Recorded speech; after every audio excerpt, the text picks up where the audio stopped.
que falou desse plebiscito que eu ia te perguntar, então vou antecipar. Como é que foi aquele processo, assim, por dizer, aquela campanha para convencer algumas pessoas que estavam meio assim, poxa, será que vale a pena se emancipar? Não vale, porque tem uns que são a favor, outros são contra. Como é que foi essa campanha? Olha, vai ser bom para nós, vamos votar no sim.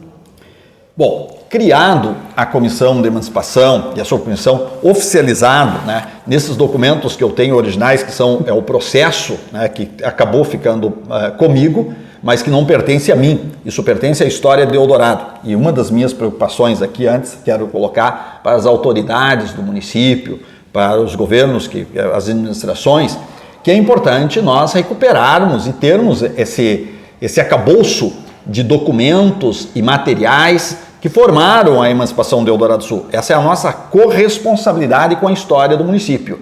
Todos nós vamos passar por aqui. Muitos da Comissão de Emancipação, muitos homens e mulheres que lutaram bravamente para a emancipação de Eldorado já não estão mais conosco. E a sua parte, que talvez poderiam contar, complementar e enriquecer a história, já se foi. Então é necessário, enquanto pelo menos eu estou aqui, outros que ainda estão daquele tempo, que a gente tenha exatamente esse documentário para gerações futuras. Portanto, eu sempre digo que os materiais que eu tenho da comissão, da emancipação de Eldorado, da emancipação política de Eldorado do Sul, eles não me pertencem, pertencem à história de Eldorado, né? Eu tive o privilégio de ser um secretário, entre aspas, porque oficialmente eu não tinha idade para ser o secretário da comissão, porque eu não podia, eu não tinha idade, né? Eu era um jovem naquela época e não tinha, legalmente, podia ser da comissão oficial. E o secretário era o Fidel, mas de fato eu terminei sendo o secretário fazendo a documentação e organizando. Naquela época tudo era datilografado, tinha que ser a documentação, fazendo as atas, organizando os processos, os ofícios. Isso passava por mim, eu era um estudante secundarista e dava aula e fazia isso e estava dentro de todas essas secretarias aí, tanto da comunidade católica como do Clube Medianeira, do Concepro, da Associação de Moradores. E então essa documentação muito passou por mim, terminei ajudando a fazer junto com o seu Paulo, junto com toda a comissão e a sua comissão. Só que isto realmente pertence à história de Eldorado, né? E eu pretendo, mais depressa possível, passar isso que a gente conseguiu ainda resgatar da própria enchente, eu consegui salvar fotografias, alguma coisa, que possa colaborar e contribuir com a história de Eldorado e que fique registrado para a história. Eu vou passar, mas a história fica e a história não pertence a mim. Para dizer assim, a sua pergunta quanto à comissão, né, nós começamos a programar todo um processo. Eu disse que a nossa foi a mais difícil. Nós fizemos, na época, em 1988, formada a comissão, entramos, protocolamos na Assembleia Legislativa, na Comissão de Assuntos Municipais, na época presidida pelo ex-deputado Algir Lorenzon. E nós, a partir dali, então, o processo começou. A gente começou a aprovar, tínhamos 5 quesitos na época que eram necessários para que a gente desse entrada nesse processo. A gente entrou com todos esses quesitos, que eram as empresas, a questão dos prédios públicos que tinham Eldorado, a questão da receita.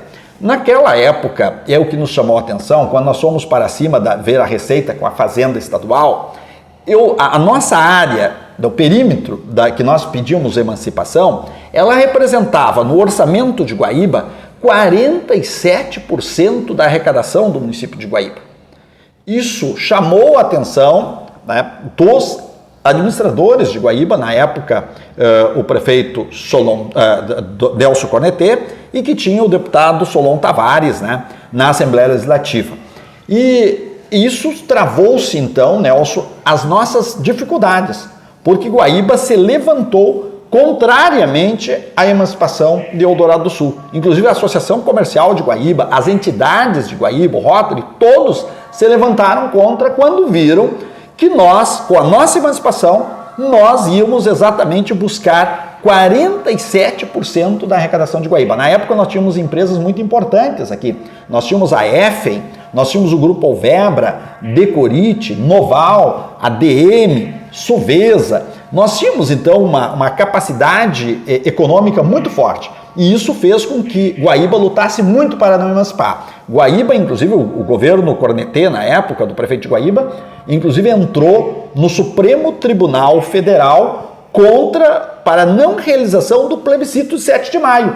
E nós tivemos que ter, antes do plebiscito de 7 de maio, nós tivemos que ter uma vitória, e tivemos essa vitória, por 11 votos a 0 no Supremo Tribunal Federal para emancipar Eldorado, para que fosse autorizado o nosso plebiscito.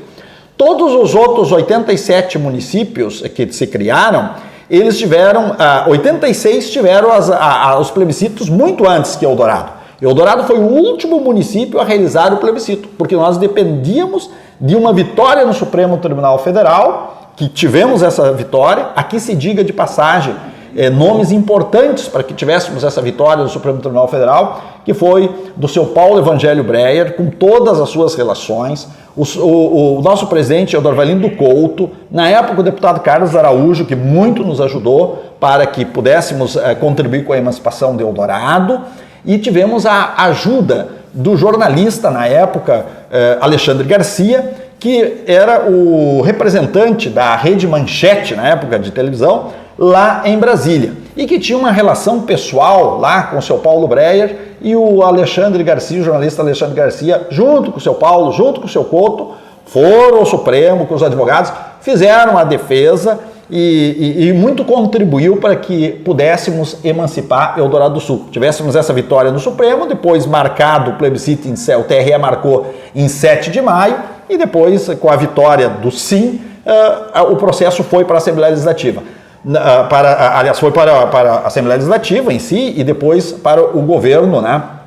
Para o governador Pedro Simão, que deveria sancionar a lei de criação do município.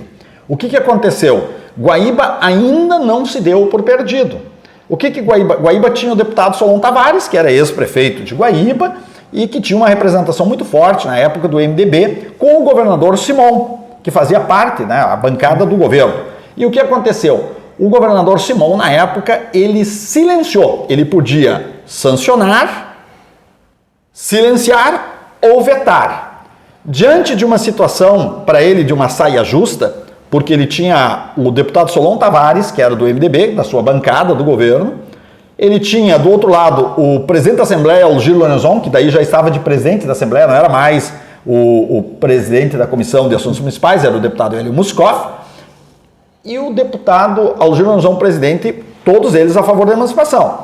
E o deputado Solon Tavares, claro, representando Guaíba, pedindo para que o governador vetasse. Nessa saia justa, 15 dias históricos, que tem alguns registros aqui, né? Você, depois por fotografias aí vocês podem colocar, temos algumas imagens disso.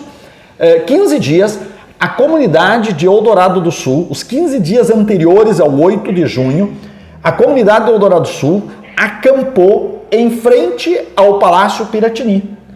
Todos os dias nós estávamos lá, acampados, pedindo para que o governador Simão não vetasse e sancionasse a lei.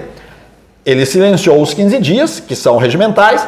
O projeto de emancipação, do projeto que cria o município, voltou para a Assembleia Legislativa para que a Assembleia, então, tomasse uma posição. E daí, claro, o presidente, que era emancipacionista, deputado Algir Lorenzon, terminou promulgando a lei. Então, a lei de criação do município de Eldorado, ela não foi sancionada, como são todos os projetos de lei que, para serem aprovados, eles são sancionados pelo Executivo. Ele, na realidade, o Executivo silenciou e a Assembleia Legislativa promulgou.